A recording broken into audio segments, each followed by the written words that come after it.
We're talking about a theory of everything. The first question we have to establish, does God exist? Yes. Simple as Yes. that. The reality has an identity, okay? The identity is that as which something exists. Matter of fact, when you say the word reality, you're naming an identity. It is, you're identifying something. That's what the CTMU says. It just comes up with the mathematical structure that you need to build a reality out of that, you see? So you come up with that identity and then you search it for its properties. You see, once you've built the preliminary framework, then you start deducing the properties of this identity, and you find out that those properties match those of God as described in most of the world's major religions. You can deny the existence of God, or are its properties such that God definitely has to exist?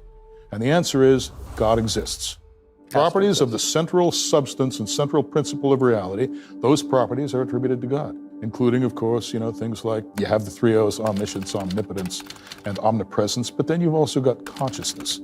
God has to be sentient. We're not just defining God out of existence. Sometimes you'll hear people say God exists, but they'll give God such a weak and shallow definition that the God that they're describing has no relation to the God that we conceive of. You're saying, no, God himself is conscious and therefore personal? Yes.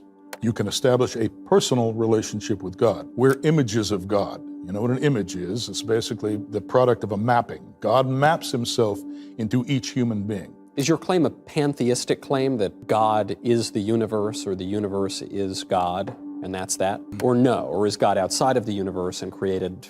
God is greater than, well, what is the universe? Reality has an identity that can be studied like anything else that exists. When we examine it, we find three main features: complete knowledge, ultimate power, and presence everywhere. These exactly match what religions say about God. This isn't just a theory.